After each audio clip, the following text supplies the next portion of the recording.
to discuss the where are you going, where have you been discussion post. Your discussion post should all be graded now, so you'll know how you did. The first thing that I want to mention is please make sure that you read the actual directions for the post. Those are in red from the discussions homepage because the directions are where you find out how many classmates that you need to respond to. Most of you are doing this, but some of you are either not responding to classmates at all, or you're responding to, like, let's say one classmate instead of two, and that does lower your grade for your discussion post. So I wanted to make you aware of it. I didn't know if maybe some of you are just not seeing those directions. Again, they're on the discussions homepage and they're in red right before the actual discussion post, like assignment. I wanted to spend a little bit of time also going over this discussion post because this discussion post for where are you going, where have you been, number 2 asks you to create a statement of theme, and there is very little consistency between what students are doing for this one. So I wanted to discuss it with you a little bit, primarily because creating a statement of theme is very similar to what you will need to do when you write your essays. A statement of theme is very similar to a thesis statement for a literary analysis. So let's go ahead and look at the first question, though, that you had for this discussion board assignment. You were asked to discuss the irony in the story. And the first part of this question was just asking your opinion on how Connie's reaction is different from what you would expect of a typical victim of abduction. So the most obvious response to this is that usually victims don't go with their abductors willingly like Connie does. But we do see some instances where victims are abducted and they do go willingly. The commonality that I wanted you to pick up on here is that usually when a victim goes with their abductee, they are traditionally younger victims. For example, maybe a small child who gets into a van because somebody's offering them candy, or says they're going to take them to the zoo or something like that. And then the victim is manipulated or lured into the van because they're being manipulated and offered something.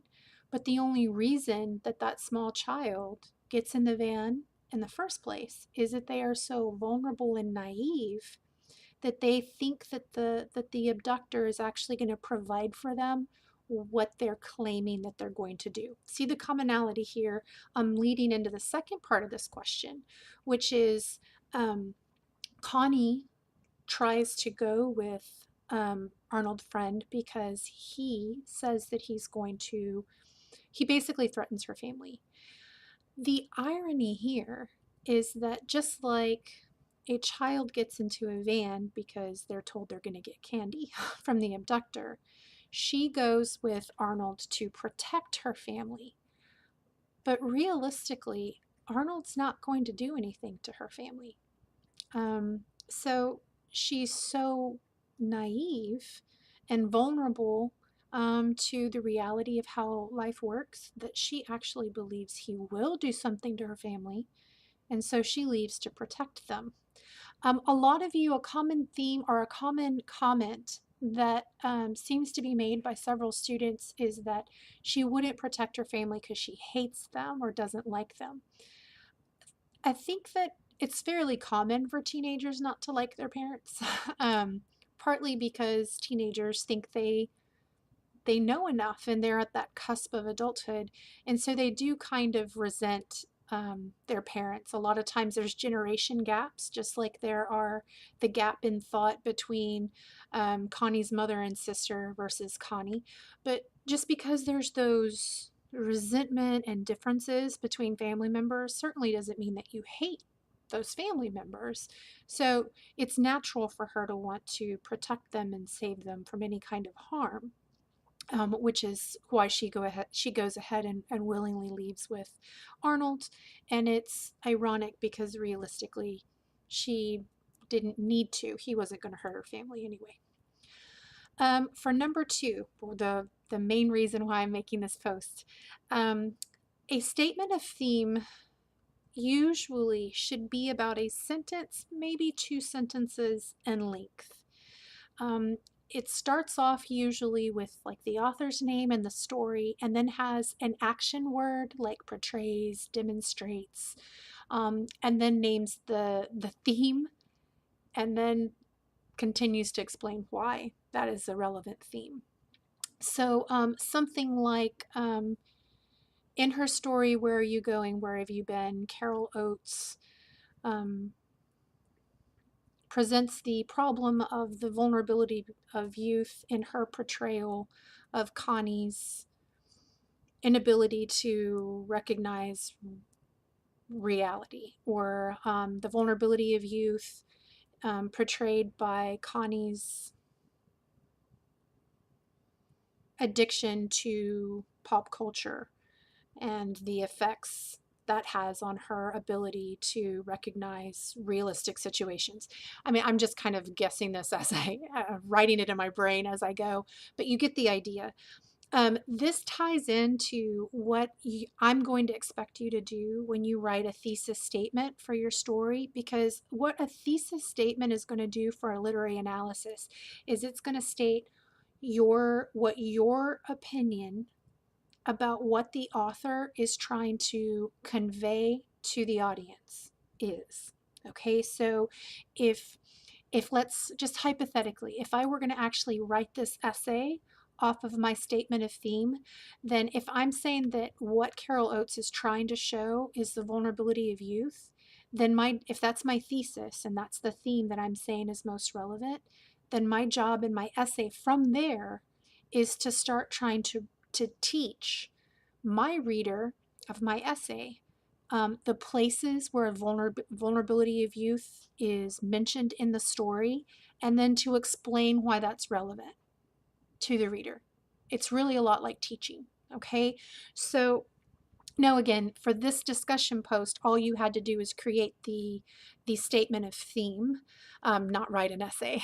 But I'm trying to articulate what the connection between a statement of theme and where we're headed in a couple of weeks to start your first essay. Okay, so it's going to be very similar to a statement of theme when you write your thesis statement for your essay.